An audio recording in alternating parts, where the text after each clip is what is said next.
கண்ணியத்திற்குரிய இந்த நிகழ்வினுடைய தலைவர், முன்னிலை வகிக்கக்கூடிய இந்த ஊர் ஜமாத்துகளுடைய, பள்ளிவாசல்களுடைய, மதரசாக்களுடைய நிர்வாக பெருமக்கள், விழாவிற்கு முன்னிலை வகித்துக் கொண்டிருக்கக்கூடிய உயர்நீதிமன்ற வழக்கறிஞர் ஜிஸ்தி சாஹிப் உள்ளிட்ட சமுதாய பிரமுகர்கள், மாலையிலிருந்து நடைபெறும் இவ்விழாவில் வாழ்த்துறை வழங்கி மேடையிலே வீற்றிருக்கக்கூடிய இந்த ஊரினுடைய பள்ளிவாசல்களினுடைய சங்கைக்குரிய இமாம்கள், எனக்கு முன்னாலே மாலையிலிருந்து அழகிய கீதங்களால், தங்களின் வசீகர குரலால், இஸ்லாமிய பாடல்களில் செவிக்கு விருந்தளித்த ஆஷிகுர் ரசூல் அன்பு சகோதரர் அஹமது சாலி அவர்களே,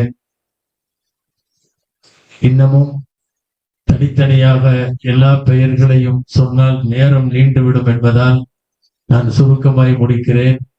எனக்கு பின்னாலே வருகை தந்து உரையாற்ற இருக்கின்ற அரசியல் பிரமுகர்கள், அதிகாரிகள், நிறைவு பேருரையாற்ற இருக்கக்கூடிய அன்பிற்குரிய சகோதரர், நாடறிந்த பேச்சாளர் உமர் ரதுவான் ஜமாலி ஹஜரத் அவர்கள், சுருக்கமாய் சிறந்த ஏற்பாட்டோடு இந்த விழாவை நடத்தி கொண்டிருக்கக்கூடிய நெல்லை ஏர்வாடி மக்கள் நல மன்றத்தினுடைய அன்பிற்குரிய நிர்வாக பெருமக்கள், உங்கள் அனைவருக்கும் என் ஆரம்பமான அஸ்ஸலாமு அலைக்கும் வரஹ்மத்துல்லாஹி வபரகாத்துஹு.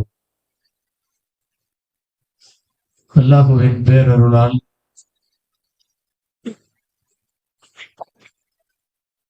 நெல்லை ஏர்வாடி மக்கள் நலமன்றம் தன்னுடைய வெள்ளி விழாவின் இந்த பொன்மாலை பொழுதில் வெறுமனே வெள்ளி விழாவாய் இல்லாமல் அண்ணல் நபி ஸல்லல்லாஹு அலைஹி வஸல்லம் அவர்களுடைய 1500வது பிறந்த நாள் விழாவை மீலாது விழாவாய் மிகச் சிறப்பாய் ஊரின் முக்கிய பிரமுகர்களை எல்லாம் தழுவி நடத்தும் இந்த மஜ்லிஸை அல்லாஹ் ஏற்றுக்கொள்வானாக என்று துஆ செய்தவனாக உங்களோடு கொஞ்ச நேரம் இன்றைய இஸ்லாமிய மார்க்கத்தினுடைய அவசியம், நம்மிடையே நிலவி வரும் சூழல், நபிகள் நாயகம் காட்டிய வாழ்வியலை நாம் எந்த அளவிற்கு எடுத்து செல்ல வேண்டும் என்பதை குறித்தெல்லாம் சில சிந்தனைகளை மாத்திரம் உங்களுக்கு முன்வைத்து நான் முடிக்க ஆசைப்படுகிறேன். அல்லாஹ்விடத்தில் துஆ செய்கிறேன், எல்லாம் வல்ல அல்லாஹ் பயன் தரும் விஷயங்களை பேசவும் நாம் கேட்கவும் தொடர்ந்து அது குறித்து சிந்திக்கவும் வரும் நாட்களிலே செயலாற்றவும் அல்லாஹ் அருள் புரிவானாக. ஆமீன். அன்பானவர்களே, உலகத்தில் நிறைய தலைவர்கள் தோன்றினார்கள், நிறைய இயக்கங்களை தோற்றுவித்தவர்கள், நிறைய இசங்களை தோற்றுவித்தவர்கள், உலகம் முழுக்க கூட பிரபலமான சில தலைவர்கள். ஆனால் ஒரு 100 ஆண்டு காலம், 200 ஆண்டு காலத்தோடு எல்லாரும் மறக்கப்பட்டார்கள், அடையாளம் தெரியாமலே போய்விட்டார்கள், முகவரி இல்லாமல் மண்ணோடு மண்ணாகி போனார்கள். ஒரே ஒரு தலைவரை இந்த உலகத்தில் 200 கோடி மக்கள் சுமார் 1500 வருஷமாக நினைவிலே வைத்து ஏதோ கடந்த ஆண்டு நம்மிடத்திலே வாழ்ந்து முடித்து விடைபெற்று சென்றதை போல அவர்களின் வாழ்வை, அவர்களின் சொல்லை, செயலை, அவர்களின் ஒவ்வொரு அசைவுகளை எல்லாம் பின்பற்றி கொண்டிருக்கிற ஒரு கூட்டம் இருக்கிறது என்று சொன்னால் இந்த பெருமை பெருமானார் ஸல்லல்லாஹு அலைஹி வஸல்லம் அவர்களுக்கு மட்டுமே சேரும். அவர்கள் சொன்னதெல்லாம் மார்க்கம், அவர்கள் செய்ததெல்லாம் மார்க்கம், ஏன் சில இடங்களில் அவர்கள் அமைதியாக இருந்தது கூட மார்க்கம். அன்பானவர்களே, பெருமானார் ஸல்லல்லாஹு அலைஹி வஸல்லம் இந்த உலகத்தில் தலைவர்களாலே அதிசயமாய் பார்க்கப்பட்ட தலைவர், பிரமிப்பூட்டுகிற தலைவர். இல்லாவிட்டால் ஒரு 15 நூற்றாண்டுகள் மகத்தான ஆளுமையை மனித குலத்தின் மீது வேறு ஒருவரால் இந்த உலகத்தில் அப்படி செலுத்த முடியவில்லை. பெருமானார் ஸல்லல்லாஹு அலைஹி வஸல்லம் அப்படிப்பட்ட பெரிய ஆளுமை. நாம் சொல்லுவதல்ல, பெருமானார் ஸல்லல்லாஹு அலைஹி வஸல்லம் உடைய கருத்தோடு உடன்பட்டவர்கள் பேசுவது வேறு. முரண்பட்டவர்கள் கூட ஆச்சரியப்பட்டு எழுதினார்கள். எப்படி சாத்தியம்னு தெரியல, இவ்வளவு பெரிய ஆளுமை முஹம்மது ரசூலுல்லாஹ் ஸல்லல்லாஹு அலைஹி வஸல்லம். அன்பானவர்களை, நாம் பெற்ற பெரிய பாக்கியம் என்ன தெரியுமா? நபிகள் நாயகம் ஸல்லல்லாஹு அலைஹி வஸல்லம் நமக்கு நபியாக இருக்கிறார்கள் என்பதுதான். புர்தா ஷரீஃபில் அல்லாமா பூசரி ரஹ்மத்துல்லாஹி அலைஹி பாடுவார்கள், லம்மா தஅல்லாஹு தாஈனா லிதாஅத்திஹி பிஅஃதலிர் ருசுலி குன்னா அக்ரமல் உம்மமி. அன்னலார் அல்லாஹுவின் அழைப்பை நமக்கு தந்தபோது பிஅஃதலிர் ருசுல், நபிமார்களில் சிறந்த நபியை தலைவராக பெற்றதால் குன்னா அக்ரமல் உம்மம், சமுதாயங்களில் சிறந்த சமுதாயமாக நாம் ஆகிவிட்டோம். நமக்கென்று நீண்ட ஆயுள் இல்லை, நமக்கென்று ஒரு ஆரோக்கியம் இல்லை, நமக்கென்று முன் சமுதாயங்களை போல பலம் இல்லை, ஒண்ணுமே இல்லை. எல்லாமே இந்த உம்மத்தில் மைனஸ் பாயிண்ட் அதிகம், பிளஸ் பாயிண்ட் ரொம்ப கம்மி. எல்லா மைனஸ்களையும் தூக்கி முழுங்குற மாதிரி ஒரு பிளஸ். எங்களுடைய நபி, எங்களின் தலைவர் எம்பெருமானார் ஸல்லல்லாஹு அலைஹி வஸல்லம். யௌம நதுஉ குல்ல முனாஸின் பிஇமாமிஹிம், அல்லாஹ் குர்ஆனிலே சொல்லுவான், மறுமையில் ஒவ்வொரு சமுதாயத்தையும் அவர்களுடைய நபியோடு அழைக்கப்படும். மூசாவும் அவர்களின் உம்மத்தும் வருக, ஈசாவும் அவர்களின் உம்மத்தும் வருக என்றெல்லாம் அழைக்கப்படுகிற போது நாம் பெற்ற பெரும் பேரு, பிறக்கரும் பேர் என்ன தெரியுமா? முஹம்மது ஸல்லல்லாஹு அலைஹி வஸல்லம் அவர்களும் அவர்களுடைய உம்மத்தும் வருக என்கிற போது நாம் அல்லாஹ்விடத்திலே செல்லுகிறோம். உலகத்தில் பெரும் பாக்கியம். அவர்கள் வாழ்ந்த 63 ஆண்டு கால வாழ்வு என்பது பல்லாயிரம் வருடங்களுக்கும் இன்னமும் வந்து கொண்டே இருக்கிற விஞ்ஞான உலகத்தில், வித்தைகள் நிறைந்த உலகத்திலும் தேவையான பாடத்தை, படிப்பினையை, வாழ்வியலை நபிகளாரின் 63 ஆண்டு கால வாழ்க்கை கொடுத்து கொண்டிருக்கிறார். ஜான் வில்லியம்சன் சொல்லி மேற்குலகத்தினுடைய பெரிய எழுத்தாளர், நிறைய எழுதினார். எழுதுறார், இவ்வளவு பெரிய ஆளுமைய உலகத்துல மனித வரலாற்றுல சுமத்தனது முகமதை தவிர வேற யாரும் இல்லை. எழுதுனது முஸ்லிம் அல்ல, அப்துல் காதரோ காதர் பாட்சாவோ எழுதல, எழுதியது ஜான் வில்லியம்ஸ் போன்றவர்கள். He had expressed the greatest influence upon the human race. இது அவர் எழுதியிருக்கிற வார்த்தை. கிரேட்டஸ்ட் இன்ஃப்ளூயன்ஸ்னா இந்த உலகத்தில் அவ்வளவு பெரிய ஆளுமையை செலுத்தினவங்க யாருமே இல்லை. வெறுமனே பாராட்டுவதற்காக சொல்லவில்லை. உலகத்தில் ஒப்பாரும் மிக்காரும் இல்லாத தலைவர் எங்களுடைய நாயகம் ஸல்லல்லாஹு அலைஹி வஸல்லம் என்ற பெருமையை உலகத்திற்கு உரத்து சொல்ல வேண்டிய பொறுப்பு நம்ம எல்லோருக்கும் உண்டு. ப்ரொஃபசர் ஹிட்டின் ஒருத்தர், மிகப்பெரிய ஜெர்மன் பேரா, இஸ்லாம் அட் த கிராஸ் ரோடு அப்படிங்கிற புக் அவர் எழுதினது, தி ஹிஸ்டரி ஆஃப் அரபு அவர் எழுதினது, நிறைய புத்தகங்கள். ரசூலுல்லாஹ்வுடைய வாழ்க்கையை அக்கு வேற ஆணி வேற பிரிச்சு எழுதுறார். சொல்லுவதற்கு என்னால் வார்த்தைகள் இல்லை, இப்படி ஒரு வரலாறு. He was born in the full light of history. முழு வெளிச்சத்திலே பிறந்தவர்கள் நாயகம் ஸல்லல்லாஹு அலைஹி வஸல்லம். இது அவருடைய வார்த்தை. நம்ம நிறைய பேர் தலைவர்களுடைய வரலாறு எல்லாம் எழுதுவோம். 40 வயசு வரைக்கும் அவரை பத்தி ஒண்ணுமே தெரியல, அதுக்கப்புறம் தான் ஃபேமஸ் ஆகுறாரு. 40 வயசுக்கு அப்புறம் தான். எங்கப்பா 40 வயசு வரை உள்ள வரலாறு எல்லாம் காணோம்னா அவரு கொஞ்சம் அந்த வயசுல அப்படி இப்படி இருந்தாரு, அதனால எழுதலைங்கிறான். வரலாறே இல்லை. பிறப்பதற்கு முன்னாளில இருந்து இறப்பதற்கு பின்னால் வரை ஒரு மிகப்பெரிய வரலாற்று வெளிச்சம் பெற்றவர்கள் எம்பெருமானார் முஹம்மது ஸல்லல்லாஹு அலைஹி வஸல்லம். சொல்லிக்கொண்டே போகலாம். உலகத்தில் எத்தனை தலைவர்கள் புகழ்ந்து பேசினார்கள் என்பதை சொல்ல போனா நாம புகழ்றது குறைவாக இருக்கிறது.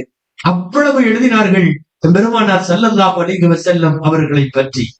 இந்த மகத்தான பிறந்த நாளை 1500வது பிறந்த நாளை வெள்ளி விழாவோடு கொண்டாடுகிற இந்த மக்கள் நல மன்றத்திற்கு அல்லாஹ் அருள் செய்யட்டும் என்று நான் பிரார்த்திக்கிறேன்.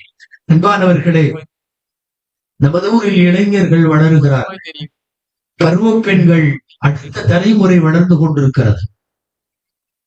இன்றைக்கு ஊரில் இருக்கிற பெரியவர்கள் எல்லாம் விடைபெறுகிற போது நாளைய இந்த ஊரினுடைய கலாச்சாரத்தை, பண்பாட்டை, மார்க்க விழுமியங்களை தீர்மானிக்கிற இடத்தில் அடுத்த தலைமுறை இருக்கிறது. அவர்களுக்கு சில செய்திகள் பேச வேண்டும். நான் குறிப்பாக இளைஞர்களுக்கு, வளரும் தலைமுறைக்கு ஒரு செய்தி சொல்லுவேன். அல்லாஹ் குர்ஆனிலே திரும்ப திரும்ப நமக்கு வலியுறுத்துவான். இன்னல்லாஹ் அஸ்தஃபா லக்குமுத்தீன் ஃபலா தமூதுன்ன இல்லா வஅன்தும் முஸ்லிமூன். அல்லாஹ் உங்களுக்கு ஒரு மார்க்கத்தை தேர்ந்தெடுத்து கொடுத்தார். நல்லா புரிஞ்சுக்கணும், இஸ்லாம்ங்கிறது நாம உருவாக்கல. இஸ்லாம்ங்கிறது நாமெல்லாம் கூடி உட்கார்ந்து ஒரு மார்க்கம், இதுக்கு இப்படி இப்படி பண்ணிக்கலாம், இப்படி கல்யாணம் பண்ணிக்கலாம், இப்படி மவுத்து இப்படி, இது இப்படி, குழந்தை பிறக்கிறது இப்படி, மார்க்கத்தினுடைய சட்டங்கள் இப்படி என்று முடிவு செய்தது மனிதர்கள் அல்ல. அல்லாஹ் தேர்ந்தெடுத்து கொடுத்த மார்க்கம் இஸ்லாம். திரும்ப திரும்ப குர்ஆன் வலியுறுத்துகிறது, ஃபலா தமூதுன்ன இல்லா வஅன்தும் முஸ்லிமூன். எங்க மௌத்தானாலும் சரி முஸ்லிமாக தவிர மௌத்தாக.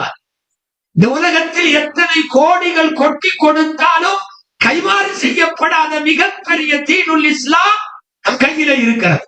இது ஒரு செய்தி. இரண்டாவது செய்தி, உலகத்தில் யாரையும் அண்ணாந்து பார்க்க வேண்டிய அவசியம் இல்லாத அளவுக்கு மிகச்சிறந்த வாழ்வியல் வழிகாட்டியை பெருமான் ஸல்லல்லாஹு அலைஹி வஸல்லத்தை நாம் பெற்றிருக்கிறோம். நம்முடைய பாடம் கைருல் ஹதி ஹதியு முஹம்மதின் ஸல்லல்லாஹு அலைஹி வஸல்லம். இந்த உலகத்தில் ஆகச் சிறந்த வாழ்க்கை நடைமுறை பெருமானார் ஸல்லல்லாஹு அலைஹி வஸல்லம் உடையது. எந்த காலத்திலையும் அவன்கிட்ட நல்லா இருக்கு, இவன்கிட்ட நல்லா இருக்கு, அவன் பண்றது நல்லா இருக்கு, அவன் ஸ்டைல ஃபாலோ பண்ணலாம், தேவையே இல்லை. அண்ணாந்து பார்க்க வேண்டிய அவசியம் இல்லாத அளவுக்கு அழகான அத்தனை அம்சங்களையும் உள்ளடக்கிய மார்க்கமும் அதை வாழ்த்து காட்டிய தலைவரும் பெருமானார் ஸல்லல்லாஹு அலைஹி வஸல்லம் அவர்கள். இந்த ரெண்டு செய்தி, பெற்றிருக்கிற மார்க்கத்தின் பெருமையும் பெற்றிருக்கிற நம் தலைமை பெருமானார் ஸல்லல்லாஹு அலைஹி வஸல்லத்தினுடைய வாழ்வும் மிக அழுத்தமாக அடுத்த தலைமுறைக்கு சொல்ல வேண்டும். என்ன கொடுத்தாலும் கைமாறாகாதது தீனுல் இஸ்லாம். ஒட்டு போட்ட சட்டையோடு, கிழிந்த ஆடையோடு, பைத்துல் முகத்தஸை வெற்றி கொண்டு சிலுவை போர்களுக்கு பின்னாலே அமைதி ஏற்பட்ட பின் கிறிஸ்தவர்களிடம் நிறைய போர்களுக்கு பின்னால், வரலாறுகளுக்கு பின்னால்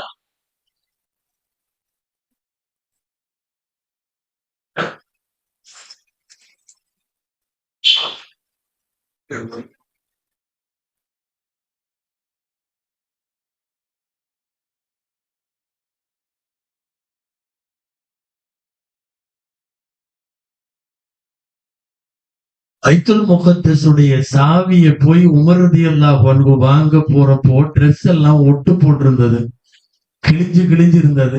பக்கத்துல உள்ளவங்க, அநேகமா அபூ உபைதா ரலியல்லாஹு அன்ஹு சொன்னாங்க, கொஞ்சம் நல்ல ட்ரெஸ் போட்டு போலாம்ல, ரொம்ப கந்தலா இருக்கு, பெரிய பெரிய விஐபி எல்லாம் அங்க நிப்பாங்க, கிறிஸ்தவர்களுடைய முக்கிய பிரமுகர்கள்லாம், ட்ரெஸ் மாத்திக்கலாம்லன்னு சொன்னப்போ ஒரு வார்த்தை சொன்னாங்க. நான் அந்த வார்த்தையை வளரும் தலைமுறைக்கு சொல்ல வேண்டும்.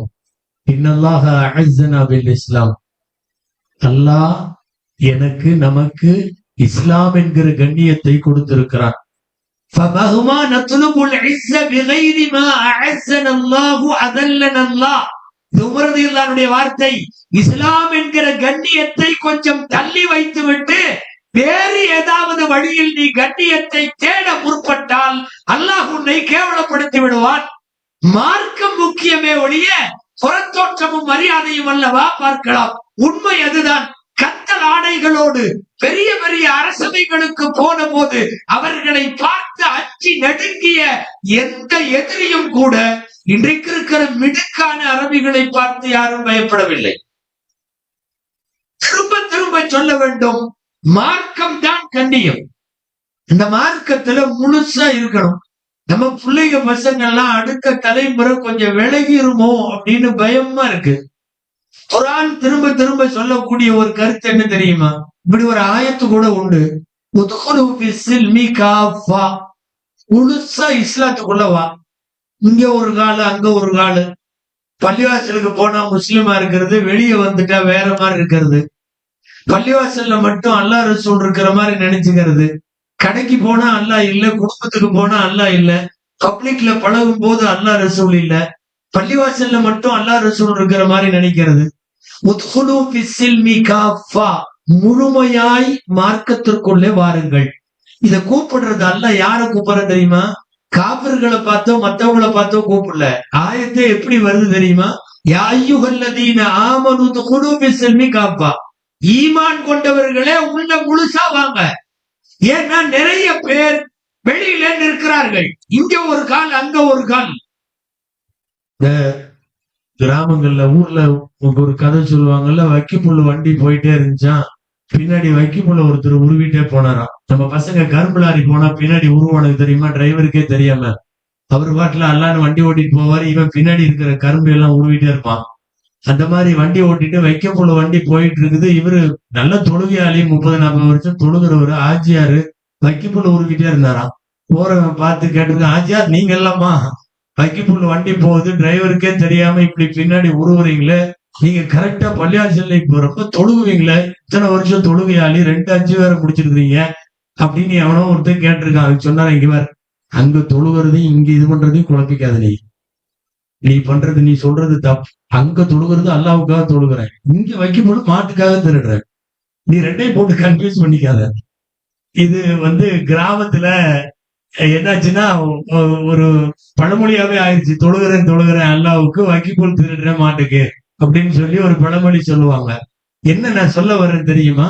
அல்லாஹ்வும் ரசூலும் பள்ளிவாசலில் மட்டும் இல்லை, அல்லாஹ்வும் ரசூலும் கடையில கல்லாவிலையும் இருக்கிறாங்க, அல்லாஹ்வும் ரசூலும் மனைவி மக்கள்கிட்ட இருக்கிறாங்க, அல்லாஹ்வும் ரசூலும் நாம பப்ளிக்ல பழக பார்த்தா பள்ளிவாசல் அடியே அப்பா அவர் மாதிரி யாருமே தொழுக முடியாது.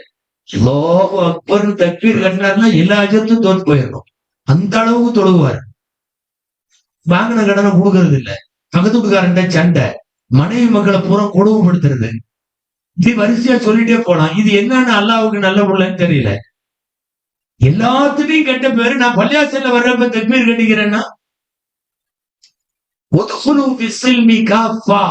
முழுமையாக இந்த மார்க்கத்துக்குள்ளே வாருங்கள் என்று கூப்பிடுகிறான் அல்லாஹ். குறிப்பாக வளரும் தலைமுறைக்கு இந்த விஷயத்தை சொல்லணும். இன்னைக்கெல்லாம் மாடர்ன் இஸ்லாம், அதாவது 2 இருக்கு. கரெக்டா நீங்க 5 நேரம் தொழுக போயிட்டு கிளீனா நோம்பு வச்சுட்டு இப்படி எல்லாம் இருந்தீங்கன்னா அது ஃபண்டமெண்டல் இஸ்லாம்னு பேர். உங்களை எல்லாம் ஃபண்டமெண்டலிஸ்ட்ன்றுவான், மத பழமைவாதிகள் அல்லது மத அடிப்படைவாதிகள் அப்படின்னு சொல்லிடுவான். இப்போல என்னன்னா சும்மா அப்படி ஒரு டச்ல இருக்கணும், அவ்வளவுதான். எப்போவாது அப்படி டச்ல இருக்காது. இதுக்கு பேர் மாடர்ன் இஸ்லாம். இங்க இஸ்லாத்துல மாடர்ன் இஸ்லாம், ஃபண்டமெண்டல் இஸ்லாம்னு எல்லாம் என்ன இருக்கிறதே ஒரே ஒரு இஸ்லாம் தான் இருக்கு. நவீன காலத்தில் உலகம் எப்படி போகிறதோ அதுக்கு தோதுவா கலாச்சாரத்தில் மாற்றம், நம்முடைய பண்பாடுகள்ல மாற்றம், கால சிதைவுன்னு சொல்லலாம். இன்னைக்கு ரொம்ப மோசமா இருக்கு எல்லாமே. ஒண்ணு புரிஞ்சுக்கணும், கடைசி வரைக்கும் இந்த மார்க்கம் சொல்லுவது மட்டும்தான் வாழ்வியல். நமக்கு வேற வாழ்வியல் கிடையாது. உலகம் எப்படி எப்படியோ போகும். இன்னைக்கெல்லாம் எல்லாமே மாறி இருக்கு. காலத்துக்கு தோதுவா நம்மளும் மாற முடியாது. வீட்டுக்கு நாய் வளர்க்குறாங்க. நிறைய பெரிய மனுஷனாவே நாய் வளர்க்கணுங்கிற மாதிரி ஆயிடுச்சு சென்னையில எல்லாம். நிறைய மளிகை கடை அளவுக்கு இப்போலாம் பெருநகரங்கள்ல பியூட்டி பார்லர் வந்திருக்கு. நம்ம உங்க ஊர்ல எல்லாம் இல்லைன்னு நினைக்கிறேன். தெருவு பியூட்டி பார்லர் சொல்லிட்டே போலாம். வாழ்வியல் மாற்றங்கள் நிறைய வருகிறது. எல்லாத்தையும் நம்ம ஏத்துக்க முடியாது. நமக்கென்று இருக்கிற இஸ்லாமிய வாழ்வியல், நமக்கான வாழ்வின் வழிகாட்டியும் முன்னோடியும் பெருமானார் ஸல்லல்லாஹு அலைஹி வஸல்லம் அவர்கள். நிறைய செய்திகள் மேல்நாடுகள்ல இருந்து இறக்குமதி செய்யப்பட்டு அது அப்படியே பின்பற்றப்படுகிறது. ஒரு ஹதீஸ்ல நபி ஸல்லல்லாஹு அலைஹி வஸல்லம் சொல்லுவாங்க, யகூதிகள் நசாராக்கள் இவங்க எல்லாம் எதையாவது செஞ்சான்னா அதை உடனே ஃபேமஸா எடுத்துட்டு லைஃப் ஸ்டைல்னு வச்சுக்கிட்டு வாழ்றாங்க. அவனுங்கெல்லாம் போய் அப்படியே ஒரு உடும்பு பொந்துக்குள்ள போந்தா நீங்களும் போய் வளவு தகனும் ஒரு உடும்பு பொந்துக்குள்ள போனா நீங்களும் போய் உள்ள நுழைஞ்சிருவீங்கன்ட்டு. யாரையும் அது மேற்குலகமோ மற்றவனோ உங்களுக்கு பிடித்ததை பின்பற்றுவதற்கு பெயர் அல்ல மார்க்கம். முழுமையாக இஸ்லாமிய மார்க்கத்திற்குள்ளே வாருங்கள் என்று அழைப்பதற்கு பெயர் தான் நபிகள் நாயகம் ஸல்லல்லாஹு அலைஹி வஸல்லம் அவர்களுடைய அழைப்பு பணி. திரும்ப திரும்ப எம்பெருமானார் ஸல்லல்லாஹு அலைஹி வஸல்லம் செய்த துஆக்களில் இப்படி ஒரு துஆ உண்டு. அல்லாஹும்ம இன்னி அஊது பிக மின் வலதின் யகூனு அலைய வபாலா. எனக்கே முசீபத்தாய் அமைந்து விடுகிற எனது பிள்ளைகளை விட்டும் நான் பாதுகாப்பு தேடுகிறேன் என்கிறார்கள் நாயகம் ஸல்லல்லாஹு அலைஹி வஸல்லம். தனக்கே முசீபத்தாய் அமைந்து விடுகிற பிள்ளைகளை விட்டும். 2 துவா கேட்டாங்க. இந்த முதல் துவா சொல்லலாமான்னு தெரியல, பெண்கள் வேற இருக்காங்க, சொல்லலாம். என்ன துவா தெரியுமா? அல்லாஹும்ம இன்னி அஊது பிக மின் இம்ராஅத்தின் துஷய்யிபுனி கபுலல் மஷீபி வ வலதின் யகூனு அலைய வபாலா. நரை வருவதற்கு முன்னாலேயே என்னை நரைக்க செய்து விடுகிற மனைவியை விட்டும். நிறைய பேர்த்துக்கு நம்ம இளம் வயசு நிறையன்னு சொல்லிட்டு இருக்கிறோம் இல்லையா? நரை வருவதற்கு முன்னாலேயே என்னை நரைக்க செய்து விடுகிற மனைவியை விட்டோம். இன்னமும் வரதின் மாண்புமிகு நமது நான்கிறை சட்டமன்ற உறுப்பினர் அவர்கள் நிறைவேற்றிருக்கிறார்கள்.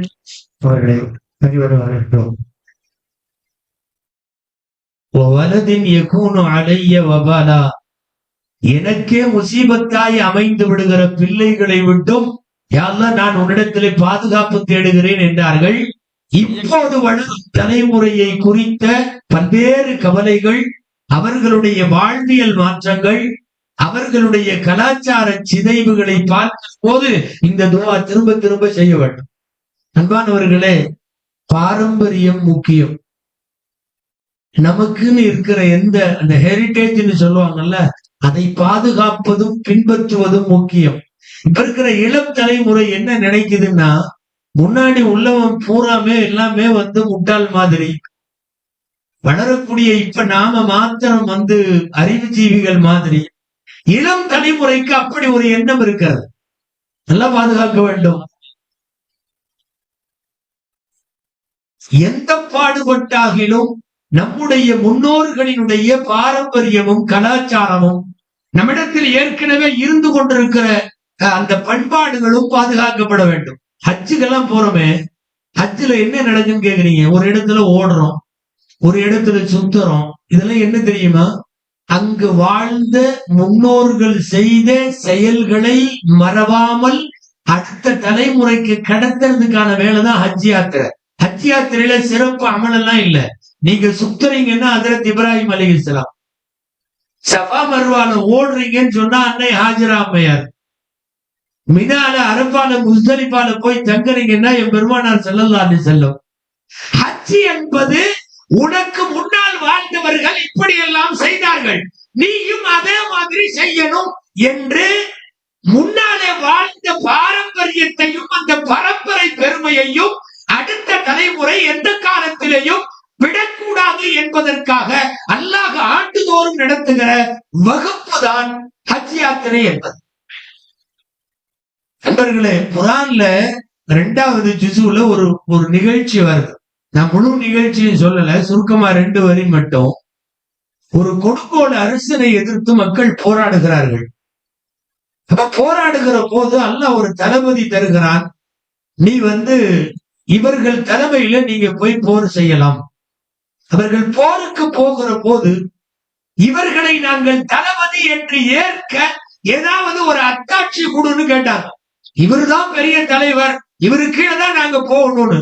அல்லாஹ் அவர்கள் முன்னாலே நம்பி இருந்த ஹஜ்ரத் மூசா அலைஹிஸ்ஸலாம் அவர்களுடைய ஒரு பெட்டில கொண்டு பழசையெல்லாம் வைக்கிறான்.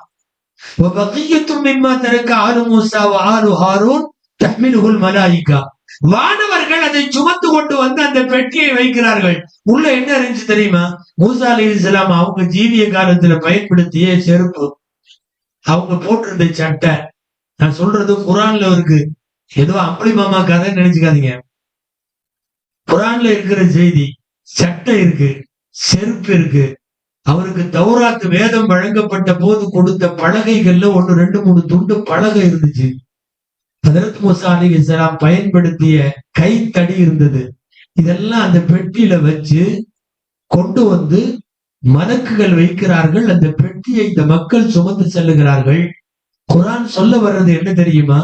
நீ எவ்வளவுதான் உயர உயர பறந்தாலும், காலங்கள் மாறினாலும், முன்னோர்களினுடைய பரக்கத்தை, முன்னோர்களினுடைய வாழ்வை, அவர்களினுடைய பாரம்பரியமான நினைவு சின்னங்களை எந்த காலத்திலையும் மறந்துடக்கூடாது.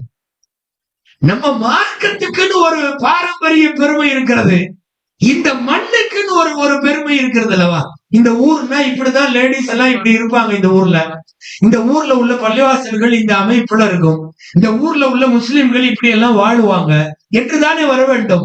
அடுத்த தலைமுறை அதுல இருந்து கொஞ்சம் நீங்க உங்க லைஃப் ஸ்டைலை மாற்றுவதற்காக பாரம்பரிய பெருமைகளை கைவிட வேண்டாம் என்று சொல்லுகிறேன். அரபியில 2 வார்த்தை இருக்கு. தஹ்சீர்னு ஒரு வார்த்தை, தஅஸ்ஸுர்னு ஒரு வார்த்தை. நான் விளக்கம் சொல்லிடுறேனே.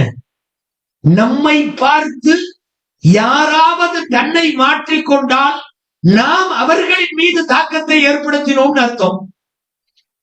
வேற யாரையாவது பார்த்து நம்ம அந்த மாதிரி மாறிட்டோம்னா அவர்கள் நம்மை தாக்கத்தை ஏற்படுத்தி இருக்கிறார்கள் அர்த்தம். இஸ்லாமிய வாழ்வியல் சரியான வாழ்ந்தான். இங்க வட்டி கூடாது, இங்க விபச்சாரம் கூடாது, இங்க மது கூடாது, திருட்டு, கொலை, கொள்ளை, பெற்றோருக்கு நோவினை, இதெல்லாம் கூடாது. இதை பார்த்து மற்றவர்களுக்கு தாக்கம் ஏற்பட்டால் அதுதான் உண்மையான வாழ்வியல்.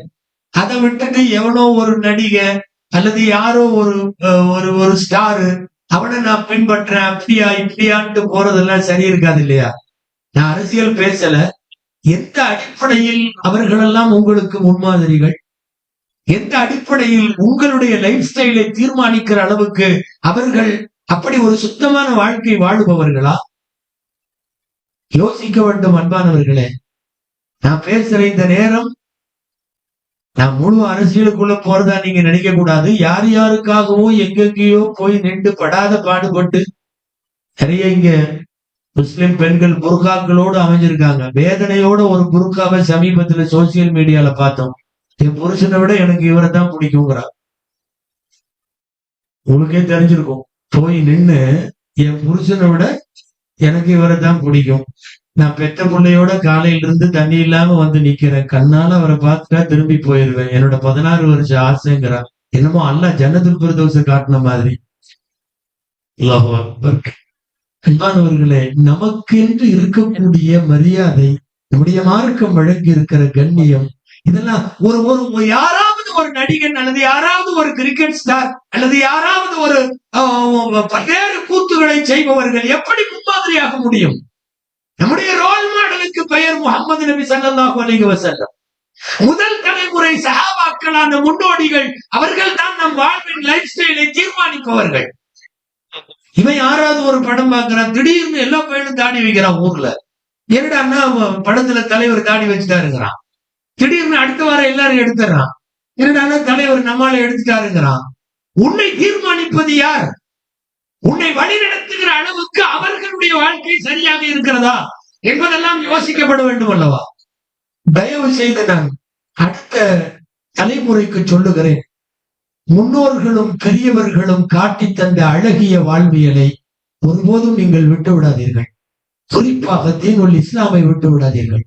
நீங்கெல்லாம் நிறைய ஒரு நேரத்துல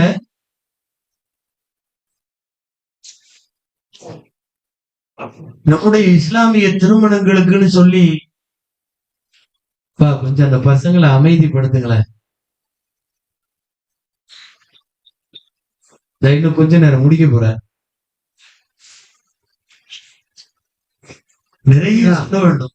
கொஞ்சம் அமைதியா இருக்கப்பா. சைலண்டா பின்னாடி போய் உட்காருங்கப்பா. ராஜா அமைதியா இருக்க. அன்பானவர்களே, இஸ்லாமிய திருமணங்கள் எப்படி நடக்கும்? இன்னைக்கு அது எப்படி மாறி இருக்கு?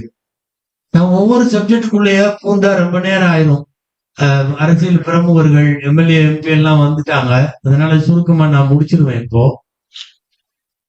கல்யாணம் கூட ஆகல, இன்னும் இப்பதான் நிச்சயம் பண்ணிருக்கு. 2 பேரும் ஒன்னா போய் துணி எடுக்க போகுதுங்க. ரெண்டும் ஒன்னா போய், உங்க ஊர்ல எல்லாம் இருக்கான்னு எனக்கு தெரியாது, நானு அங்க உள்ளதை சொல்றேன். ஆமா, இங்கேயும் அதுதாங்கிறாங்க. திருமணம் வரை இஸ்லாமிய முறைப்படி நிக்கா ஓதி, குத்துபா ஓதி, எனது மகளை இன்னவர் சாட்சியாய் நான் உங்களுக்கு இந்த தொகை மகருக்கு திருமணம் செய்து கொடுத்தேன்னு கையை பிடிச்சு பெத்தனை ஒப்படைக்கிற வரையும் இந்த பொண்ணோட சந்திக்கிறதுக்கு உங்களுக்கு அனுமதி எங்க வந்தது? 2 சேர்ந்து பத்திரிகை செலக்ஷன் பண்ண போறாங்களாம். 2 பேரும் சேர்ந்து கல்யாண பரிச்சயத்துக்கு துபாய் போறாங்களாம். ஆன்லைன் நிக்கா, பிஃபோர் நிக்கா ஷாப்பிங். அவங்க பாட்டுல இது எந்த சட்டம்? அவங்க பெற்றோரையே கூப்பிட்டு பேசினா கூட என்னம்மா இப்படி எல்லாம் இப்படி, அது அந்த பையனுக்கு அந்த புள்ளன்னு ஆகி போச்சு, அந்த பிள்ளைக்கு அந்த பையன் ஆகி போச்சு, அதனால சரியத்து மண்ணா போச்சு. எந்த அடிப்படையில இது சரியாகும்? நான் நிறைய பேச ஆரம்பிச்சா கல்ச்சர்ல நம்ம கொஞ்சம் வித்தியாசப்படுறோம் இப்போங்கிறத நிறைய நான் சொல்லிக்கிட்டே போறோம். கல்யாணம் எல்லாம் கந்தரகோலமா நடக்குது. இப்போலாம் கல்யாணத்துல டான்ஸ் ஆடுதுவோம். உங்க ஊர்ல இல்லைன்னு நினைக்கிறேன். பெரிய பெரிய ஆளுகள் ஆடுதுவோம். எல்லாம் மாமி மச்சி சாச்சி பூரா ஆடுது. எல்லாம் ஆளுக்காளு. அவர் அஜரதி இப்படி ஓதிட்டு போனாரா இல்லையா, அவர் பின்னாடி வழியா ஓடிடணும் அவரு. அவ்வளவுதான். இங்க டான்ஸ் பயங்கர குத்தாட்டத்துல போட்டு ஆடுதோ கல்யாணத்து அன்னைக்கு. இது என்ன இஸ்லாமிய திருமணமா? ஆச்சரியமா இருக்கு. என்னமா இப்படி எல்லாம், என்னமோ ஒரு நாளைக்கு பொங்க சத்த, அவ்வளவுதான், முடிஞ்சு நடக்குதுங்க. கலாச்சாரங்கள்ல இருந்து நாம் கொஞ்சம் கொஞ்சமாக விலகுகிறோம்னு சொல்றேன். இஸ்லாமிய கல்ச்சரல் பத்தி பேசுங்கன்னு என்கிட்ட ஏற்கனவே சொல்லிட்டாங்க காதுல. நான் அதனால பேசிட்டு இருக்கேன். நீங்க என்னமோ அஜித் ஏதோ ஒரு சப்ஜெக்ட்ல பூந்துட்டாருன்னு நினைக்க வேண்டாம். சென்னையில முன்ன பல்லாக்களை வச்சு தூக்கிட்டு வரானோ 4 பேர். அவன் அந்த இந்த பாடி இந்த பில்டர்ஸ் எல்லாம் இருப்பான்ல, இந்த என்னமோ பூனை பாதுகாப்புங்கிறான்ல, அந்த மாதிரி 4 பேர். அவன் ஒரே மாதிரி ட்ரெஸ் போட்டு மேல பொண்ணு மேல உட்காந்துருக்குது பல்லாக்குல மேல. நம்ம கொஞ்ச நேரம் பார்த்து போட்டு ஜனாசா வர்ற மாதிரியே இருந்தது. ஜனாசா வர்ற மாதிரியே இருக்கு. மௌத்தா போயிட்டாளா, உயிரோடு இருக்காளா, எதுக்கு பல்லாக்குல வச்சு தூக்கிட்டு வர்ற? முதல்ல இது எந்த பண்பாடு? 4 பேர் சேர்ந்து நின்று 4 கால் கட்டிலே நான் போக நடக்கையில அந்த பாட்டு வருமே, 4 கால் கட்டிலன்னா இப்படி 2 பேர் இப்படி 2 பேர் தோல்ல தூக்கி நீ மேல உட்கார்ந்து இருக்கேன்னா பக்கத்துல நம்ம இல்ல இருந்திருந்தா சொல்லிருப்பேன், கரிவா ஷஹாதத் இருக்கலாம். அஷ்ஹது அல்லா இலாஹ இல்லல்லாஹ். என்ன அடிப்படையில இது எங்க வந்துச்சு? இதெல்லாம் நம்ம கல்ச்சர் என்ன, நம்முடைய நடைமுறை என்ன, நம் பாரம்பரியம் என்ன? பெண்கள் பகுதியில மணப்பெண் இருக்கும், ஆண்கள் பகுதியில மாப்பிள்ளை இருப்பாரு. அதுதானே கல்யாணம். அப்படித்தானே இஸ்லாமிய திருமணங்கள். நான் சொல்ல வர்றது, அடுத்த தலைமுறைக்கு தயவு செய்து ஊரினுடைய மண்ணுடைய மரபை, ஊருடைய கலாச்சாரத்தை, இதுக்கு முன்னாடி இங்க பெரியவங்க எல்லாம் இப்படிதான் இருந்தாங்க, இந்த ஊர் இப்படிதான் இருக்கும்னு வழக்கம் இருக்கும் இல்லையா? மார்க்கத்திற்கும் ஒரு வழக்கம் இருக்கிறது, ஊருக்குன்னு ஒரு வழக்கம் இருக்கிறது. அவைகளெல்லாம் சரியாக பேணப்பட வேண்டுமே. என்னென்னமோ இது அல்லாம கல்யாணத்துலன்னு சொன்னா 100 கணக்குல சொல்லிட்டு போயிடலாம். நான் சாம்பிளுக்கு சொன்னது திருமணம். நம்முடைய எல்லா காரியத்திலேயும் வளரும் தலைமுறை கொஞ்சம் கொஞ்சமாக நம்முடைய முன்னோர்கள் கட்டமைத்த கட்டமைப்பிலிருந்து மார்க்கத்துக்கு புறமான விஷயத்தை செய்ய சொல்லல, மார்க்கத்தை ஒட்டி இருக்கிற விஷயத்துல இருந்து ஏன் விலகுகிறீர்கள்னு சொல்றேன். நிறைய அப்படி பெரியவர்களை சுமையாக கருதுகிற வளரும் தலைமுறை வந்திருக்கிறது. நிறைய பெண்கள்லாம் இருக்கிறதுனால சொல்றேன், எந்த குடும்பத்துல பெரியவங்க இருக்காங்களோ அந்த வீடு பரக்கத்தான வீடு. அந்த வீட்டுக்கு அல்லாஹ் ரசூலுடைய அருள் நிச்சயமாக உண்டு. பெரியவங்களை சுமையா கருதக்கூடிய ஒரு காலம். நான் அடிக்கடி சொல்றது உண்டு. சமீபத்துல இந்த ப்ரோக்ராம் நடத்துறாங்கல்ல, கல்யாண மாலைன்னு ஒரு ப்ரோக்ராம் டிவில. அதாங்க புரோக்கர் வேலையே அதுல ஆன்லைன்ல பாக்குறாங்க. பொண்ணுக்கு மாப்பிள்ளை பார்த்து கொடுப்பாங்க, மாப்பிள்ளைக்கு பொண்ணு பார்த்து கொடுப்பாங்க. அதுல என்னன்னா சமயத்துல மாப்பிள்ளைக்கு கொண்டு உட்கார வச்சு உனக்கு எந்த மாதிரி பொண்ணு வேணும்னு கேட்கறான். அட்டே அப்பா, அவன் என்னமோ உண்மையாலுமே கட்டி வச்சிருவாங்கிற மாதிரி, அவன் எனக்கு பொண்ணு இப்படி வேணும் அப்படி வேணும். அவன் சொல்றது எல்லாம் பார்த்தா செஞ்சுதான் கொடுக்கணும், பெத்து கொடுக்க முடியாது. சில நேரம் நான் சொல்ல வர்றது, ஒரு பொண்ணு உட்கார வச்சுட்டு முஸ்லிம் பொண்ணு எல்லாம் போட்டு நீட்டா உட்கார்ந்து இருக்குது. எதுவோ கேட்டாங்க அந்த நிகழ்ச்சி தொகுப்பாளர், ஏமா உனக்கு எப்படி மாப்பிள்ளை வேணும்னு. அப்படியே அப்பா போட்டுச்சு ஒரு பட்டியல், இன்ன சம்பளம், இன்ன வாகனம், அந்த இது அது என்னென்ன காரு பைக் என்னென்ன இருக்கோ எல்லாம் சொல்லிடுச்சு. அந்த பைக்கோட இதெல்லாம் பேர்லாம் சொல்லுது. இந்த டிவி வீட்டுல இத்தனை இன்ச் இருக்குமல்ல, அந்த இன்ச்செல்லாம் சொல்லுது கூட. எல்லாம் சொல்லிட்டு கடைசியில மாப்பிள்ள வரும்போது தனியா வரணும், லக்கேஜோட வரக்கூடாதுன்னு சொல்லிச்சு. இந்த நிகழ்ச்சியை தொகுக்கிறவனுக்கு புரியல. ஆனா திரும்ப கேட்கறான், லக்கேஜ்னா என்னம்மா? அதான் அவங்க அப்பா, அவங்க உமா, அவங்க. உங்களுக்கு புரியுதா? நம்ம பெரியவங்க எல்லாம் ஆல்ரெடி லக்கேஜ் ஆயிட்டோம். முதல்ல எல்லாம் ட்ரெயின்ல ஒரு வாசகம் எழுதிருப்பான், லெஸ் லக்கேஜ் மோர் கம்ஃபர்டபுள் அப்படின்னு சொல்லி. இப்ப அதுவும் இல்லாம எடுத்துட்டானுங்க. சுமையை குறைச்சுக்குங்க, பயணம் லேஸ் ஆகுங்கிற மாதிரி. பெரியவங்க எல்லாம் லக்கேஜா போயிடுறாங்க வளரும் தலைமுறைக்கு. நான் 20 to 30 வயசுல இருக்கிற 20 to 30 வயசுல உள்ள பெண்கள், ஆண்கள், ஏன் நவீன காலத்தினுடைய தலைமுறையில இல்லை, எல்லாத்துக்கும் சொல்றேன், தயவு செய்து லக்கேஜுகளாக பெரியவர்களை பார்க்க வேண்டாம். உங்க கூட பெரியவங்க இருக்கிற வரையும் நீங்கள் அல்லாஹுவால் அருள் பாலிக்கப்பட்ட மக்கள். என்ன பெரியவங்களை பூராத்தையும் தள்ளி விட்டுட்டு தனியா உட்காந்துக்க வேண்டியது. கணவனும் மனைவியும், என் மூஞ்சி நான் பாக்குறேன், என் மூஞ்சி நீ பாரு, 2 பேரும் அப்படி மூஞ்சி பார்த்துட்டே இருந்து மொத்தா போக வேண்டியதுதான். ஒரு குடும்பம் பெரியவர்களோடு சேர்ந்தது தானே. சில பேர்லாம் இப்படி நினைக்கிறது உண்டு, என்ன நான் கொண்டு போய் எங்கேயாவது தள்ளிட்டு மாசம் 5000 ரூபாய் மணி ஆர்டர் பண்ணிடுவோம், இதுல போட்டுட்டுருவோம் ஜிபேல. கரெக்டா அது ஏதாவது வீடோ அல்லது முதியோர் இல்லமோ ஏதாவது ஒண்ணு 5000மோ 10,000மோ கொடுத்துட்டா ஒரு பெற்றவங்களுக்கு பையனோ புள்ளையோ செய்யக்கூடிய தார்மீக கடமை முடிச்சிருச்சுன்னு நினைக்கிறான்ல. எவ்வளவு பெரிய தப்பு தெரியுமா? குரான்ல ஒரே ஒரு செய்தி மட்டும், இதுல குரான்ல வருது. இதுக்கு என்ன அர்த்தம் தெரியுமா? ஒரு ஆளை பத்தி எல்லாம் சொல்றான், நான் அவனுக்கு இது கொடுத்தேன், அது கொடுத்தேன், செல்வம் கொடுத்தேன், மக்களை கொடுத்தேன், இப்படி எல்லாம் வருது. அதுல அவனுக்கு அல்லாஹ் புரிந்த அருள்களை எல்லாம் சொல்றப்போ உடன் இருந்து கவனிக்கிற மக்களை கொடுத்தேன். எல்லாம் கவனிக்கிறது வார்த்தைய. கூட வச்சு பாக்குறாங்கல்ல, அப்படிப்பட்ட மக்களை கொடுத்தேன். யார் விஷயத்துல தெரியுமா? இது காலித் பின் வலீத் ரலியல்லாஹு அன்ஹுடைய தகப்பனார் வலீத்னு சொல்லி, அவர் முஸ்லிம் அல்ல, அவர் விஷயத்துலதான் இந்த ஆயத்து இறங்குச்சு. 10 மக்கள் அவருக்கு, 10 பேரும் அவங்க தகப்பனார் உயிரோடு இருந்த வரையும் உள்ளூர்லதான் வியாபாரம் பண்ணான். சொல்ல போனா அந்த 10 பேர் எங்க வந்தாலும் கூடவே வருவாங்க. உடன் வைத்து பராமரித்தவர்கள்ங்கிற விஷயத்துல இது வருது குரான்ல. கூட வச்சு பராமரிக்கிறதும் பணிவிட செய்யறதும் தானே ஒழிய, மாசம் 10,000 கொடுத்த உடனே மகன் என்கிற அடிப்படையில் நான் என் தத்தை தாய்க்கு செய்த எல்லா கடமைகளையும் நான் முடிச்சுட்டேன்னு அர்த்தம் அல்ல. அன்பானவர்களை, நான் நிறைவுக்கு வருகிறேன். தயவு செய்து சமீப காலங்களில் உலக அளவில் ஏற்படக்கூடிய கலாச்சார மாற்றங்களோ, ஏன்னா திரும்ப திரும்ப கலாச்சாரங்களை திணிக்கிறான், தப்பான கலாச்சாரத்தை திணிக்கிறான், உங்க லைஃப் ஸ்டைல்ல இருந்து உங்களை மாத்துறான். நம்மை அறியாமலேயே நாம் மாறிக்கொண்டிருக்கிறோம். நல்ல வேளை இன்னைக்கு இங்க நிகழ்ச்சி இருக்கிறதுனால இம்மட்டு பொம்பளைகளும் இங்க வந்து உட்கார்ந்து இருக்காங்க, இல்லைன்னா பிக் பாஸ்ல தான் உட்காந்துருக்கும் உண்டா இல்லையா? இந்த பெரியவங்களுக்கு எல்லாம் தெரியல பாருங்க. நம்ம சுலைமான் காக்காவெல்லாம் குடிக்கிறான் பிக் பாஸ்னா என்னன்னு, அவங்களுக்கு எல்லாம் தெரியல கூட தெரியுது. இங்க பூரா பிக் பாஸ். இப்போ உட்காந்துக்கிட்டு அப்படியே கொட்ட பார்க்க வேண்டியது. ஆமா, இது வெளியே போயிட்டா, அவ உள்ள வந்துட்டா, இங்க வீட்டுல யாரு வெளியே போறான்னு தெரிய மாட்டேங்குது. அவ வெளியே போயிட்டா, இவ உள்ள வந்துட்டான். என்ன தெரியுமா?